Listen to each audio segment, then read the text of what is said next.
creativity, the ability to transcend traditional ideas through the use of imagination. Since the beginning of recorded history, creative works have stirred the soul and inspired the masses. What is this magical mystery? How do we turn that initial spark into something tangible? How can we apply it in our own lives? Join me as we attempt to answer these and other questions as we delve inside the creative spirit.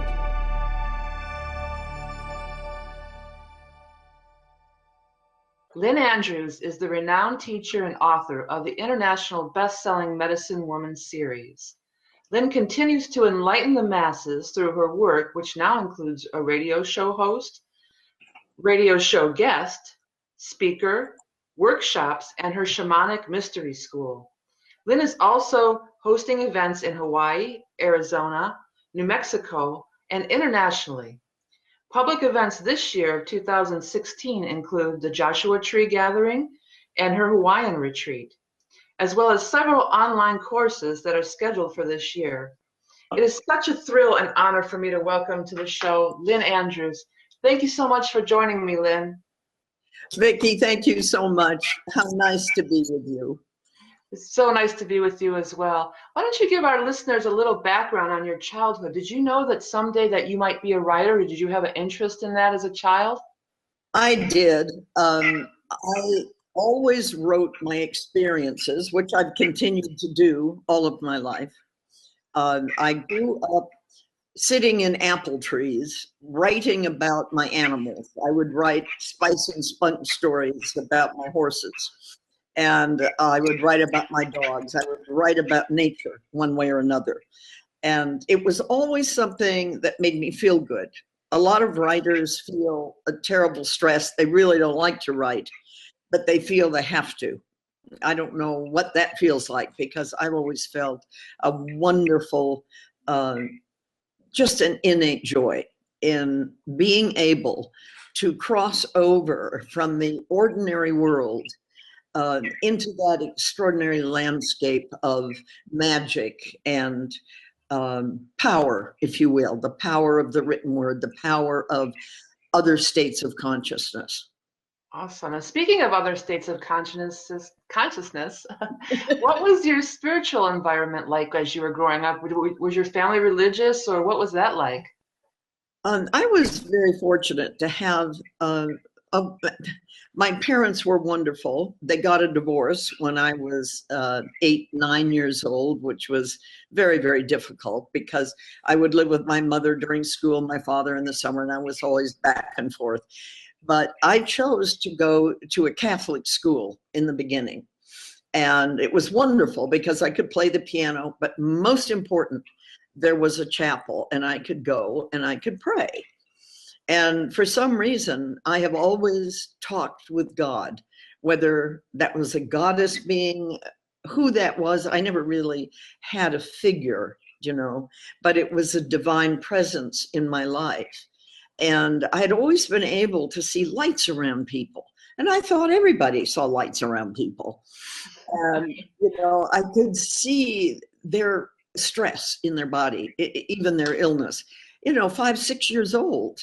And at one point, I used to ride to school with my girlfriend, a Native American girl, and she would come by on her horse and I'd ride with my horse or pony, and we'd go off to school.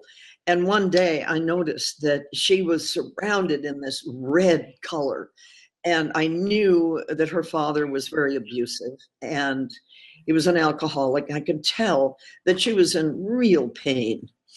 And so I mentioned it. I said, "Is there anything I can do?" And she was so horrified, Vicki, that I could see into her, or what she, I think, thought was I was invading her privacy as a person. And as a result of that, I almost lost my best friend. And I didn't, I didn't live as myself, my true self, for a very long time after that. I never told anyone else that I could see lights and this auric field around someone. So Yeah. it wasn't until, later in my teens and early 20s that I finally really went in search of a teacher to find out what's happening to me. There weren't the books available as they are now.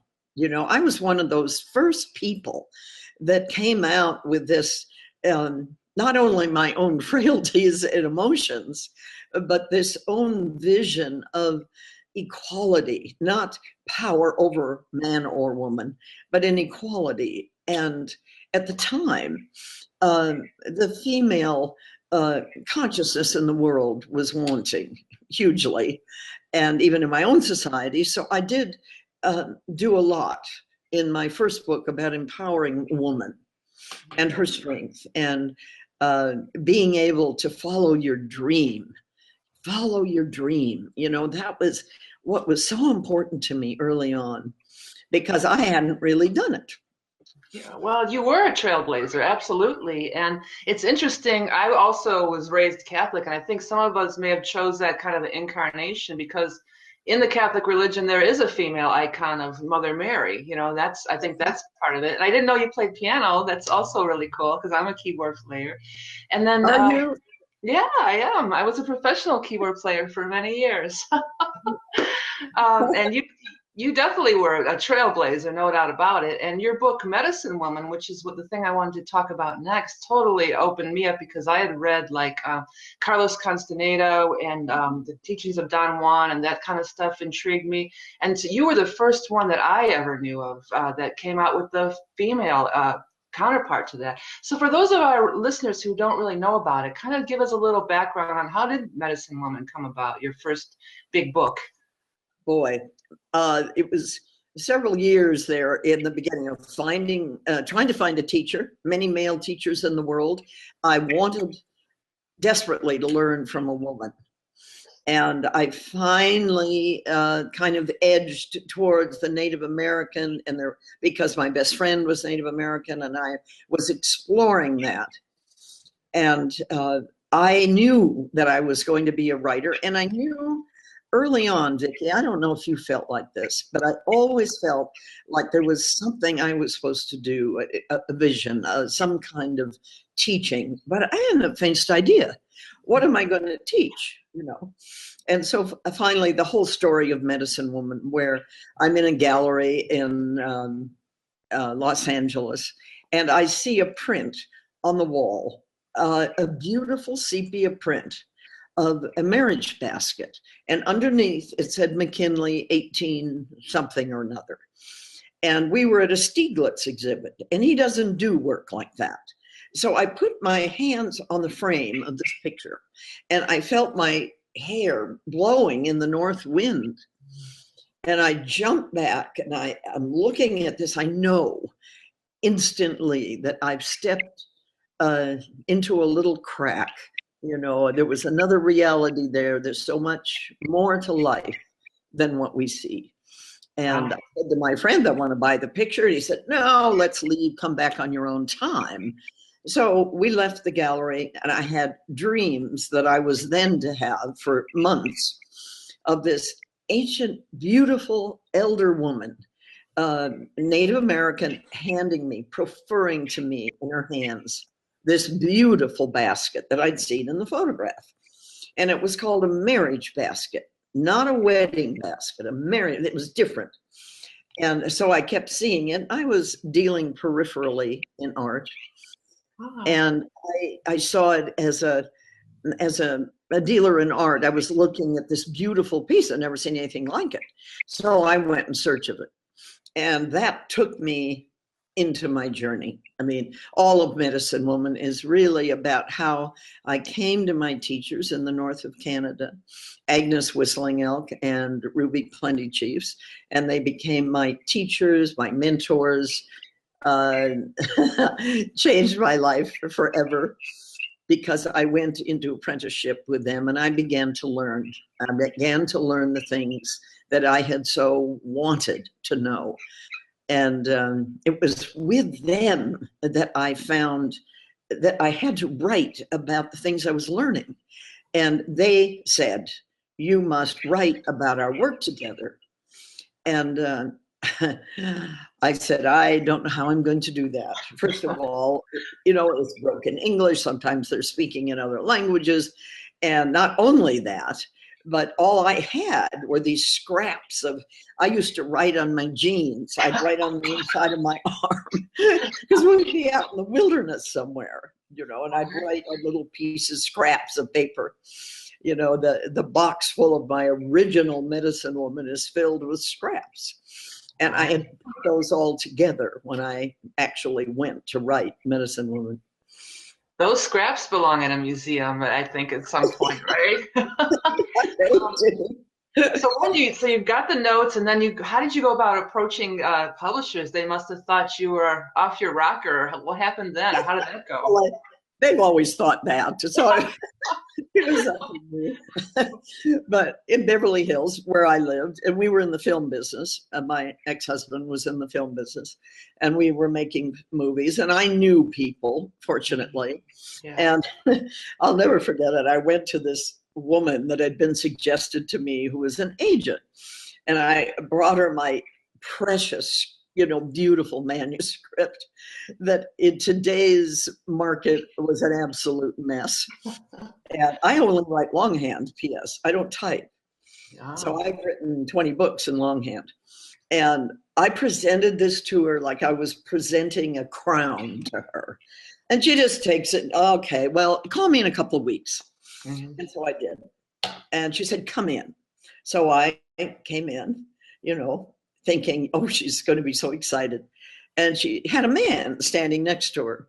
And she said, if you will allow this gentleman to write your book, I will, or rewrite your book, I will handle it. Wow. I just looked at her and I looked at this guy and took my manuscript and left. And that was the first experience. And actually, compared to the experiences that so many people have of, just handing their book and making some kind of, I didn't do any of that, approaching publishers, because very early on, I met Doug Latimer, who had been head of HarperCollins. And he put me in touch with Clayton Carlson, who was head of HarperCollins in San Francisco. And he had started, it was a Christian leg of that, publisher, but it was spiritual. And he wanted to do goddess books, Goddess in Every Woman, and all those wonderful books that have been written over the years. And I was one of the first ones he ever published. Yeah. And it was such an incredible joy. I walked down by a stream all by myself, and I was just singing and laughing and splashing water and just thanking Great Spirit for this. I felt it was such a gift. How awesome. So with your writing, like you say, these were real spiritual teachers. So I know majority of it is pretty much factual. Was there any kind of artistic license taken or any embellishment, or did you really stick to the facts? Are these like actual journals of what really happened? I tried as hard as I could, and it was difficult to stay exactly to what I experienced. And I found that actually it wasn't as hard as I thought it would be, because I would go back in my mind. If you experience something, it's part of you, and you write that aspect. The writing becomes a bridge between the ordinary world and the world of the magical words and landscape of higher consciousness and higher awareness. So I went into that easily, thank heaven. And that's a great description. So describe your creative process for us. When you are going to write, how do you get in the zone, or what do you do? Well, I think I'm always in the zone. But if I'm going to write a book, first of all, I don't think necessarily that you choose a story. I think a story chooses you. And I had a story stalking me for a long time when I met them. And I thought, isn't this interesting? It's kind of a female journey similar to what Castaneda had experienced as a male. Yeah. And it was so different. The teachings are vastly different, but they are about being an apprentice to a woman of power. Yeah. And I would go back into those experiences as if I were there. And I wrote them as factually, as carefully as I possibly could. That's awesome. Because I remember when I first started reading it, I thought it was a fictional account, and then I found out later that it was real, and I'm like, oh my God, I've just been in love with your work for decades. And while I was reviewing some of your work, I came across a book that I hadn't heard of before. You did write a book called Writing Spirit: Finding Your Creative Soul. So could you tell us a little bit what's that book about? Well, I have found, since I started a writing school called Writing Spirit, the School, Finding Your Creative Soul, I wanted to show people that it isn't all about plot and how you use sentences in order and characters and everything. I wanted to approach it like I approach spiritual work. I work with people every day on their spiritual journey. And I have found, I don't know if you found this, Vicki, but I have found that about 92% of the world comes out of some kind of abuse. So I started working with that. As I traveled around the world on book signings, I would work with people at the same time. And I realized I just couldn't reach the people I wanted to reach. Thank God I was writing books, because at least that's something. So I came home and divined a school with the Sisterhood of the Shields, with this circle of extraordinary women that I write about. And I decided to start a school. And I wrote the first year and the second, third, and the fourth year. And then we have graduation for that. They become reverends, actually, which may sound very odd, but it's so that you can legally have a sanctuary of any kind, whether it is a sanctuary for shamanic teaching or massage or, whatever, divination, whatever it is that you want to work in. And so you have that, and you graduate with this incredible, this knowledge and wisdom that I don't see really collected in this way anywhere. Where I tried so hard, Vicki, and I don't know if you think this was a good idea or not, but I wrote as simply as I could. I didn't want to impress anybody with my magical word partner, that I have a kind of a magical ally, that, words flood through my mind. And I try to pick the most simple and yet explorative words that I can find, so that people are stimulated by them, but not, gee, I don't know what she means. It's a hard enough thing to read about in the first place and believe, gee, this actually happened to someone. Yeah. And if it happened to me, it can happen to anyone. That's awesome. Yeah. I think that's what your appeal is too. It is easy to understand and easy, down to earth for anybody and accessible for anybody. And that's a sign of a great teacher. It's people who are spouting off about all this stuff and it's just flying over everybody's head. Are you really teaching anybody? And that's why one of the reasons you're a great teacher, I would say. Lynn, in your latest book, Coming Full Circle, you describe the Sisterhood of the Shields, and you are trying to make it more accessible in our daily life. So tell us more about the new book. A new book was such fun to write. I loved it, but it's different in that it's pieces of experiences with different women. And Winona in Hawaii, and the fabulous woman, Amy Hummingbird's Wing, who works with the Melipona bees down in the Yucatan. And she has literally been helpfully responsible for keeping the Melipona bee from extinction. And you've probably never heard of a Melipona bee. No, and I haven't. They are tiny. They have great big eyes, like a chihuahua, big eyes and a little body.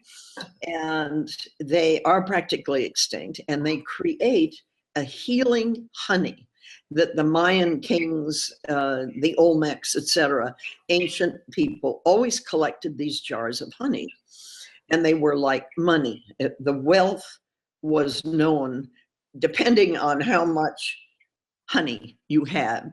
So you see these petroglyphs and hieroglyphs and carvings and stela of the kings with all these pots underneath the chair. And those are honey pots. And I mean, that's a real honey. Yeah. That's awesome. What do you think? It's kind of off topic a little, but what do you feel about these bees that are dying off? Do you have any insights to that, or that woman you spoke of? Do you think what do you know about that? Anything? Well, the African bees are a completely different kind of bee. They're very aggressive. They're just completely different. The Meliponas basically live off of the vanilla orchid. Oh. And the vanilla orchid blooms 3 days in a year. Oh, wow. Blooms in the sense of offering the nectar that they need. And the Melipona bee knows exactly when that's going to happen. And they go back to the hive. And if it is not accepted by the hive, the honey, they forget that honey and try and do something else. They have their own way of divining whether that honey is good enough. Now, the other bees go anywhere.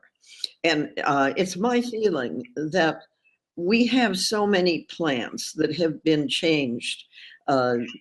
What's the word I'm looking for? They've been chemically worked with and shifted to survive, and pesticides and all kinds of things included in that mix. And I think that alone is killing the bees, because there are pesticides that are actually in, the wheat and the things, corn, etc. Yeah. So I think certainly that is a huge part of it. Right. And other than that, the great swallows are dying here in Arizona, and nobody knows why. Huh. I think they're also dying in the Baja, which is the only other place that the swallow cactus grow. Mm-hmm. Wow, that's so interesting. I think it's there's something about a magnetic field too that has to do with that. But let's get back to creativity. What inspires you in the past and now, and has it changed over time, or what inspires you creatively, gets your juices going? Every day since I can remember, I have gotten up in the morning and thought, what can I learn today? What's going to happen? I was so filled with curiosity. And I think it's a quality that I don't see as much in our world today. And it saddens me, because I think the great beings of light, like today or yesterday, David Bowie died. I know. Oh. And I was just heartbroken, because he was a huge influence on me. His ability to be like a chameleon, as if he reinvented himself every day. Do you know? Yeah, absolutely. He was a source of great courage, I think, and inventiveness, and just a voracious curiosity. And it expressed itself in his music, in his acting, in the way he dressed. I just thought I'd mention that, way off the subject, but talk about a creative soul. Yeah, absolutely. That was the essence of a creative soul, and always wanting to learn something new. Also in my work, I have always had this feeling of a divine presence within me, not outside of me. Yeah. Although I talk to God, whoever God is, the great prime mover of the universe, I always talk to God, always. But God is not God or goddess. God is just God. Nature brings me into a place of creativity and learning, picking up a book somewhere and just starting to page through it and seeing how someone else put a page together, words, that bring a moment of magic. Reading Lorca, for instance. There's a chapter in my writing book about duende. And duende is, in Portuguese, I believe, the ever-present sense of death. Oh, yeah. And he talks about, and I talk about, if you don't make death your ally, a friend, death is a great ally. Because if you really have an ally in death, nobody is going to hurt you. He talked about death duende, and that means like a flamenco dancer. A great flamenco dancer has a sense, the depth, the profundity of death as an ally. You can see it in the way that they work. You can see it in the way that they sing and dance, and it's just a part of them, and it makes them great. The same with the flamenco guitarist, you know? Absolutely. Yeah, and death is change. And like you were saying earlier, like Bowie, he was constantly changing, constantly evolving. If there's no death, then you're stagnant. So what's the point? But it's about transformation, isn't it, Vicki? Yeah, I believe so. Can creativity be taught, or is it something within us, do you think? That's a great question. I have thought about it so much in my life. I was kind of born with it. And my father was part of the Nobel family. And he had books, and he taught me about books and bindings and paper, you know, the paper that the pages are made out of. And oh, I just love them to this day. And he taught me things. And so I had this wonderful education with him that that was invaluable, truly. And I think that helped maybe. I don't know. I had that curiosity. If someone comes to me and says, I want to be a writer, and I start working with them and talking to them, and I see that they don't have any curiosity, really. They just want to write a diary, you know, and it's so I have to find some way of initiating that curious process in them. Because it doesn't a teacher, I mean, I as a teacher, I hold up a mirror for you. And you look in it if you have the courage. And if you don't, then I probably won't work with you much more. Because it's just a waste of time. When you start really looking in the mirror of who you really are, or wanting to find out who you really are, which is the key maybe, then I will work with you. Wow, that's awesome. Yeah, there's so much there, so much wisdom. Where do you think, we've sort of danced around this, but do you have any thoughts on where creative flow comes from, or anything else you'd like to say about creativity in general? Creativity to me comes from nature, pretty much. But it also comes from reading books. I have books. I have 5,000 books in this house. And I not only because they're beautiful, but they're great words that are right there. And you can pick up a book by Anais Nin and read about what she felt about, you know, in the 30s, you know, what was it like to be a woman so different? And all the publishers telling her that, well, nobody's interested in women's emotions. Why would we publish your book? So I just look back on what we've been through.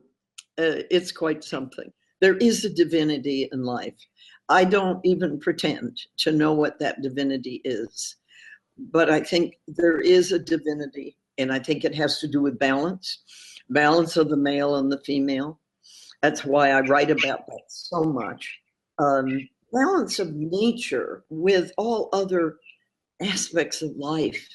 I mean, God, Vicki, if we could just teach people, inspire people into the consciousness of a peaceful, creative life instead of war, what a shift that would be. Right. Well, balance is so important. And I think that's what's so great about your teaching. So some people are off-put about goddess energy or feminine energy, thinking like it's got to be as an opposition to the male energy, but it's really, like you're saying, bring it into a balance. The one thing that's important about that is when polarities come together and they rub together, there is heat that is created. So even if you're of a vastly different consciousness than somebody else, exchanging ideas and honoring those ideas different from you. But yes, let me hear what you think about God. Or what do you think about nature, curiosity, or woman? Your beliefs start to, you're not going to probably agree with them on everything. And there's a heat created. And out of that heat is tremendous creativity. It's one of the beginnings, if you realize that.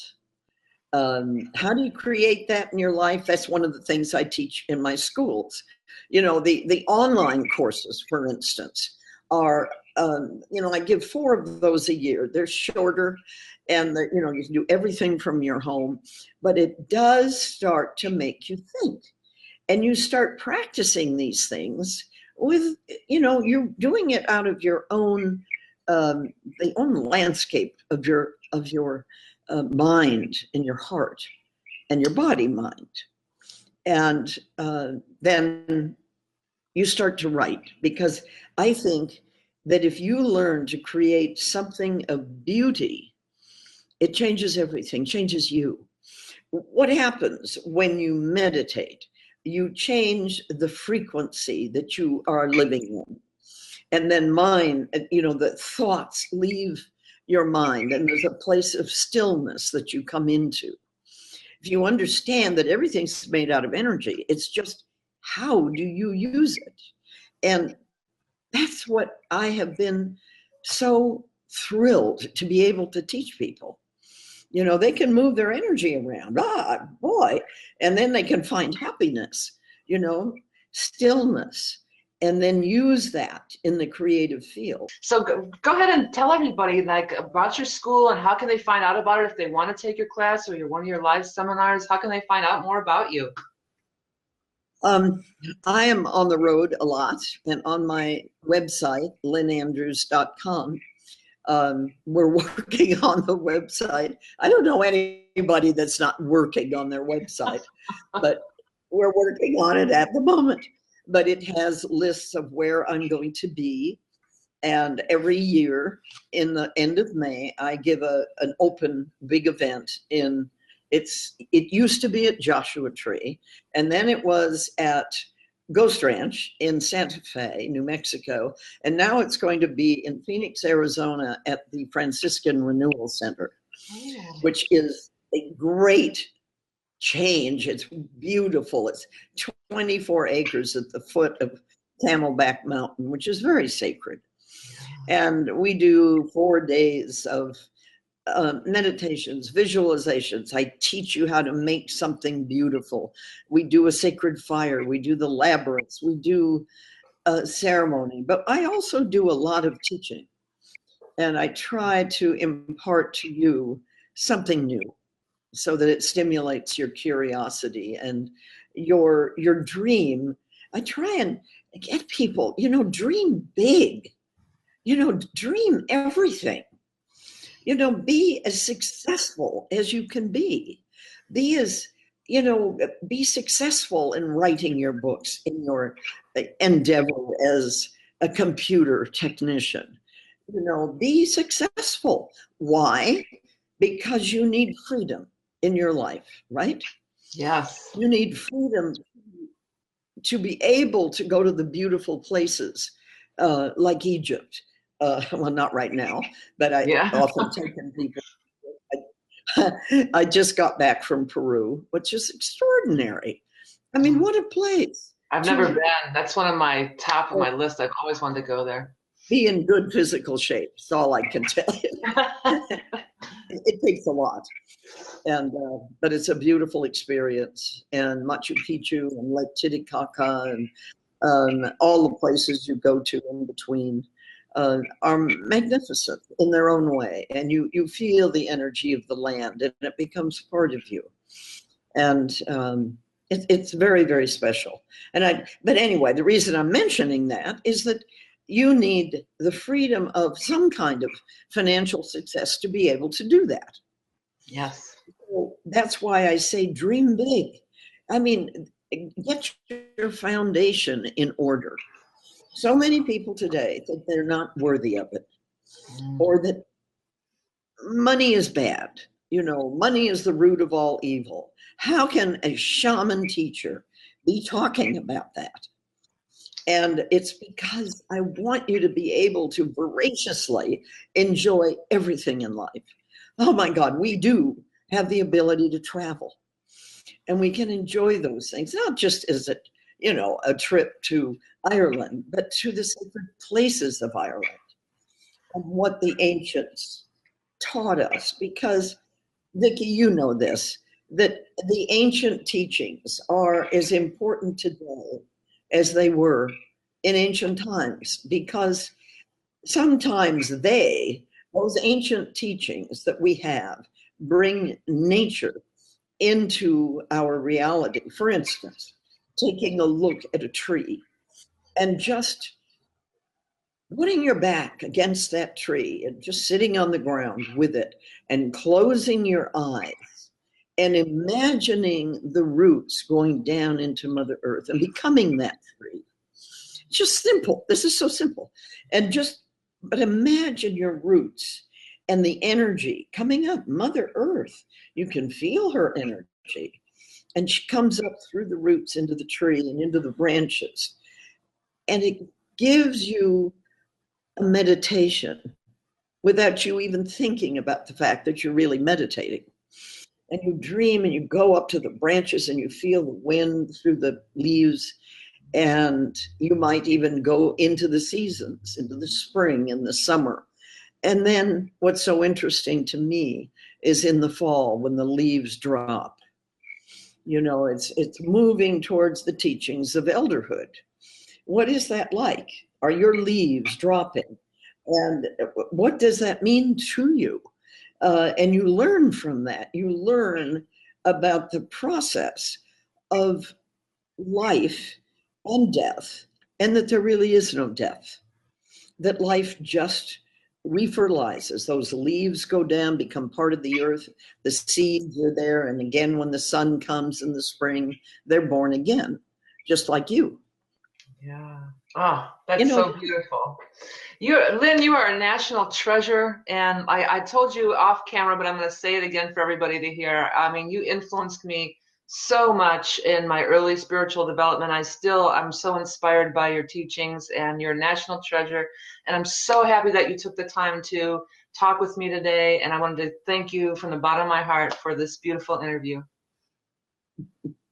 Thank you so much, Vicki. And thank you for you, because you give us a chance to speak to people and you give us a venue. And, I honor you for that. Thank you. Oh, I honor you.